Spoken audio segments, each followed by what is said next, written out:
All right, welcome back. So in the last video, we had a general look at different workflows and good practices to have when working with loops. And we had a look at working with loops in 3 different DAWs, being Studio One, Logic Pro, and Pro Tools. So in this video, what I wanted to do was, like I mentioned, I wanted to build out a track, a little cue of some sort, entirely from using looped content, just to show you that it's achievable. Now, because I'm trying to keep these videos down in terms of how long they are, what I thought I would do is do a little bit of work ahead of time and then kind of reverse engineer or dissect what I've done and talk about it a little bit. So to start off with, I've got a track that I've built out here. Now, it's quite simple, but you could actually do a lot with this depending on how much time you had and how much you wanted to put into it. So let's go ahead and we'll play from the top.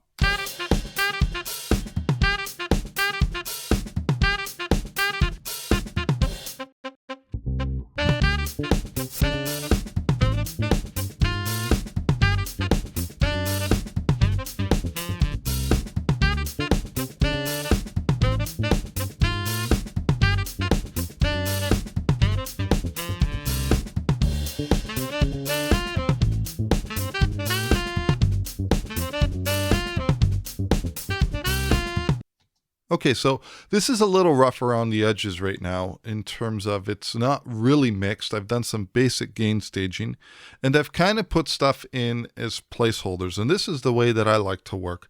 I'll sketch things out, I'll work on the arrangement, and I'll kind of work in stages. Now, depending on how rushed I am, I might also be working on my mix as I go so that by the time I'm done my arrangement, the track is essentially done.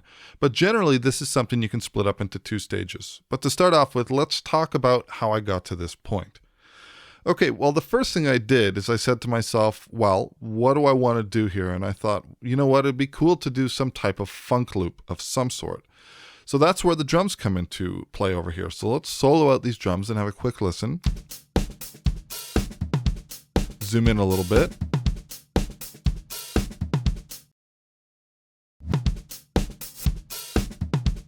All right, so essentially what I've done here is I've taken one drum loop and I've done a little bit of editing. I've dropped things out in some spots, done a couple reversals of certain areas, but I grabbed the content from the Looploft Dry Drums Volume 1 content over here. So what I did is I simply went by title. So I found something in here that said Funky Birch Tama 110 BPM. I wanted to work in 120 because that cuts down really nicely when you're working on a 30-second cue. 120 is a great place to start. So I simply just dropped down this folder over here and I additioned different drum grooves within this folder. So that one sounds kind of cool. I went through all these different ones over here.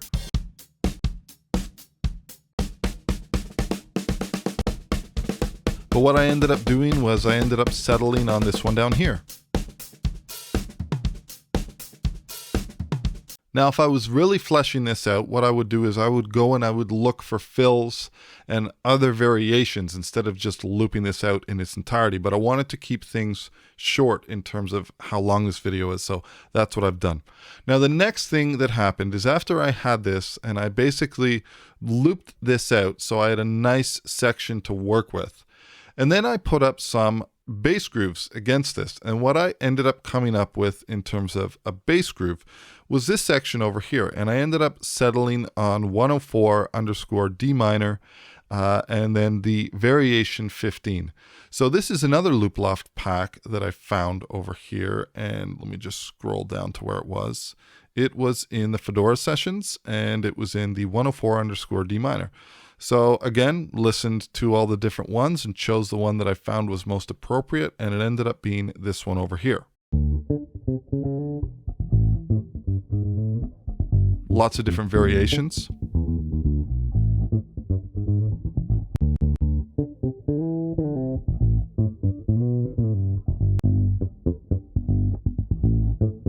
Now, because this bass line was so busy, what I did is I basically dragged in a couple that I thought would work, that worked against the drums, and then I went over to the saxophone section over here. And in the saxophone section, I was basically just looking to find something that worked against the drums, and I was also auditioning them against the bass. So what I ended up finding out in that section was I was able to track down this one, and we'll play from here. So now we have this element here. Bring the bass in.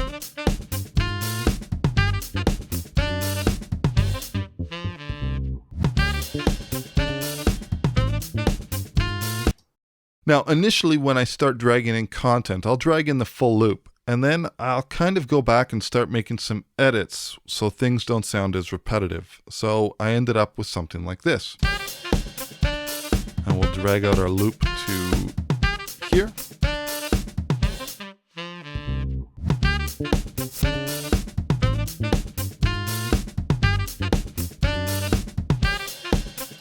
Okay. So I should have given it one more bar over here, but you get the point. Now this is where the editing starts to come into play, because you need to have a look at things and make sure that you're not just looping things out in their entirety. So for example, this section here on the saxophone, if I have a look at this area, I ended up doing an edit just to make this sit a little bit tighter. So let's have a play from here.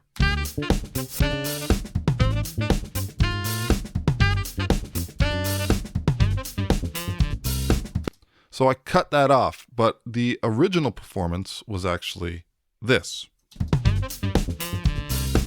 But I didn't want it to extend. I needed to have some type of variation. So I ended up making that cut. All right. So you can see that this starts to kind of take shape slowly as you duplicate these out.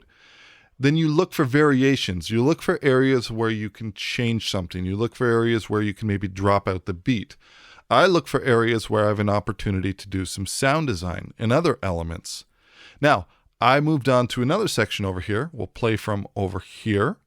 And just so this isn't a little confusing, I'll just explain what this is. I had to make some adjustments to these loops, the actual timing. Now, what I usually do with loops is, first of all, I will try to edit them manually and slide them around. But if I need to re-accent the groove in its entirety, then I'll choose some type of tool. In Studio One, it's bend markers. Flex tool in Logic Pro. Pro Tools, it's Elastic Audio. But regardless of which DAW you work in, you have a tool that you can most likely use to make adjustments to the groove and the way that something plays out. So for example, I could switch to my bend marker tool over here, and I could change this performance entirely.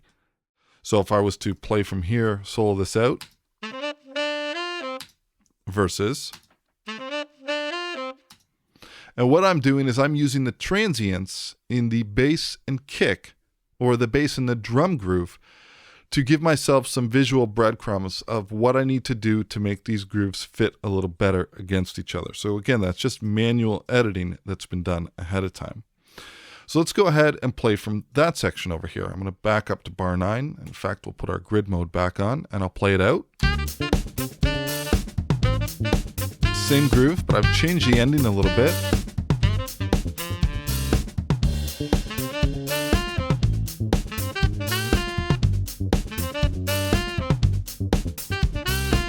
And in fact, I could probably tidy this one up a little bit more if I wanted to. And again, what I would be looking at, like I mentioned, is I'd be looking at the actual audio over here, the waveforms here, as a guideline. So for example, we could try this out really quickly just so you get the point. I could, with my bend tool, just put down some bend markers in place to lock some of these down. And then I could simply just drag out some of this phrasing over here so that it makes a little bit more sense. So if I wanted this to maybe line up a little bit better with this, and we could try that out. Versus. So that actually works better. So I'll go ahead and I'll redo that. Lock down this one and then maybe just pull this out a little bit so that it lines up a little bit better here. And if I wanted to get really detailed again, I could just zoom in here and we'll just pull this out a little bit just so that it, snaps to that grid and that this is working really good. Excellent. So these are things I'm going to get into detail, hopefully in a later video series where we'll talk about all these tools and we'll go into detail on some of these different workflows. Now, something else that we can do with samples is we're not just limited to what the sample sounds like. So for example, if I play, let's use this sample over here. If I play this out, put it in loop mode.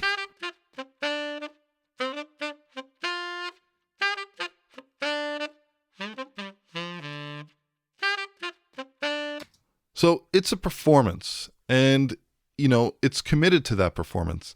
Now, we could do things in terms of editing the audio if we wanted to. We could get in here and we could cut and paste things in different sections. But another really cool trick that we can use, and a lot of DAWs have some type of sampler built in. For example, Logic has EXS24, Studio One has various amounts of samplers, and then there's other third-party samplers such as Kontakt, where essentially you can cut up your audio, bring it into a sampler, so that you can mess around with things and get some different results. So that's what I did over here. I basically took this loop, dragged it down to a new track, or in this case, I just duplicated the track, and then I made some edits on this track over here. So let's have a look at what I've done over here. I've simply chopped this up into different sections. So for example, each section is a segment of this track over here. So I'm just going to take these ones over here. We'll take these, we'll mute it. So the first one, that's all it is. The next one that we have over here is this. And I could clean up these edits, as tight as I want to, but essentially I'm just looking for little snippets of the track, of the sample. The next one. And the next one.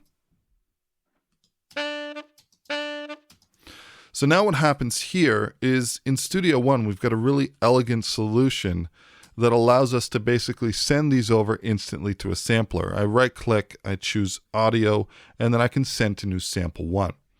So that's what I did in this case. And what we end up with in sample one, we'll go ahead now and we'll bring in sample one, is we end up with an instrument. And this instrument has these sections.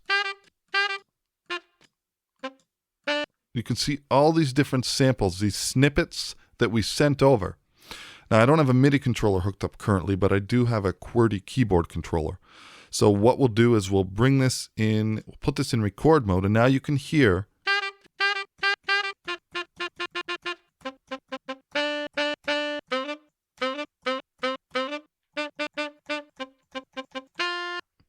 so if I was to play this,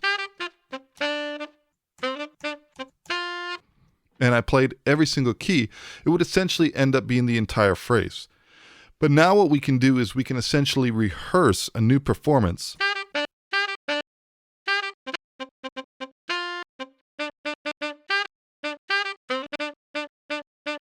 And we could essentially augment or change the melody. So what I've done is just something essentially very, very simple. And I just played something out. Let's go ahead and we'll mute these over here. And let's solo this track and have a listen to what I performed. And again, this is MIDI.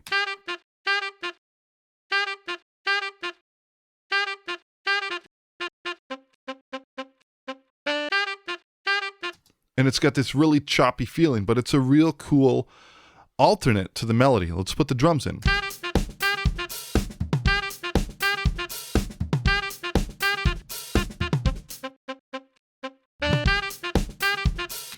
And then, of course, whatever we can do in the arrangement to support this, we end up with a really, really cool transition. And then we can essentially move from this part as an intro and then go into our main line. So let's go ahead and mute this one.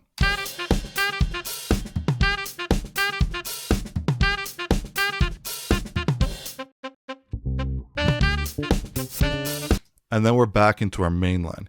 Now, one thing that I like to do is if I've committed to something, in Studio One, we have something that's very similar to a bounce in place in Logic, where I can essentially very quickly turn this into audio. And I've already done that on this track below. So I'll go ahead and we'll unmute this region. This track we no longer need. Let's just hide and disable this. So now we're starting to build out our arrangement, and we're starting to make some decisions in terms of alternate melodies and little tricks that we can do for that type of thing. Now, you could leave this on a different track altogether. This one I don't need to see anymore. Let's go ahead and hide that. Or quite simply, to be honest with you, I could just take this off here, bring it right into here, and then I could remove that track. And now everything is on the same track, regardless of whether it's a sample or the actual loop.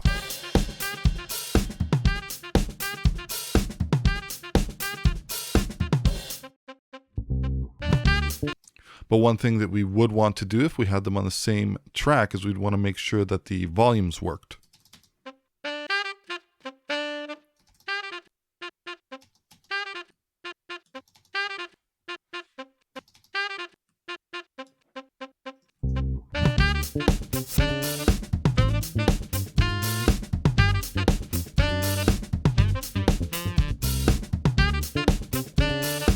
Okay, now these are currently in a different view. They're in a view that's allowing me to see what I've done in terms of the time compression and expansion. Let's go ahead and take that off for now, just to simplify what we're looking at.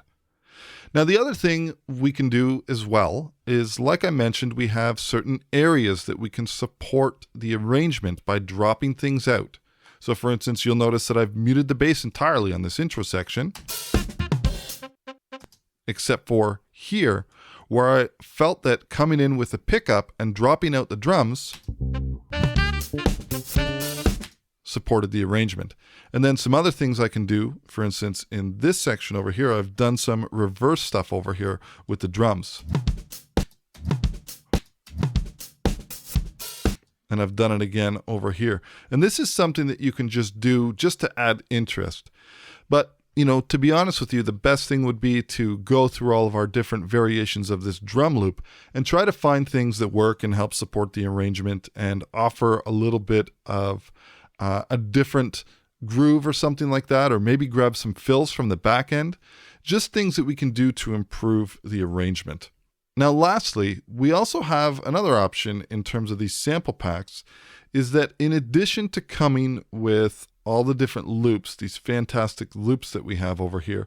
For instance, if I look at Dry Drums Volume 1, we've got our loops folder, but we also have a samples folder over here. And in these samples, you have these different kits. And in these different kits, you've got these one-shots. So there's a crash, cross stick,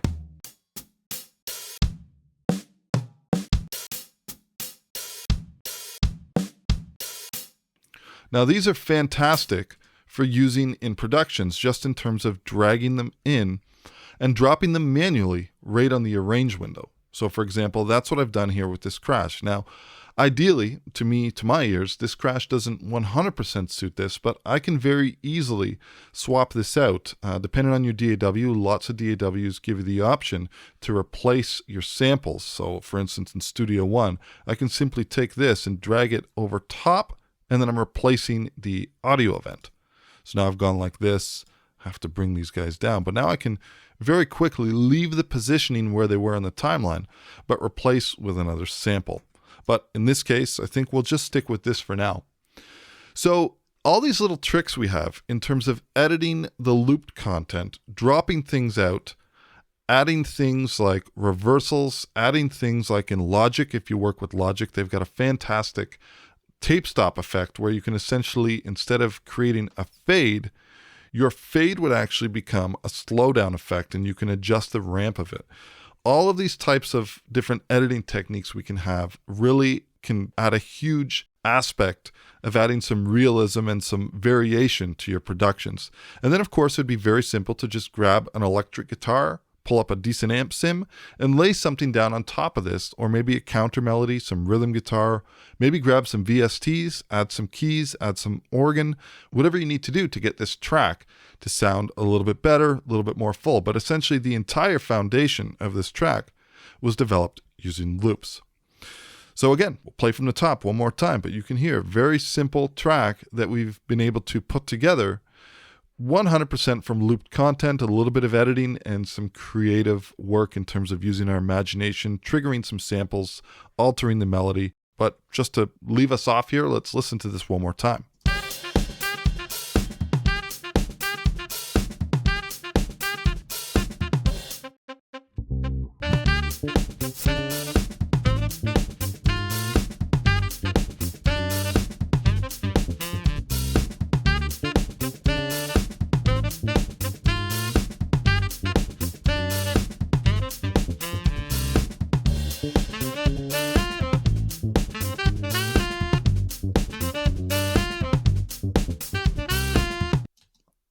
Anyway, so that's it for this video. Now in the next video, we're going to have a look at using some loops to work with a pre-existing production that already has been recorded, possibly even mixed. We're going to have a look at supplying ourselves with some alternate variations of drum tracks that we can use and how to piece together these loops into a pre-existing song.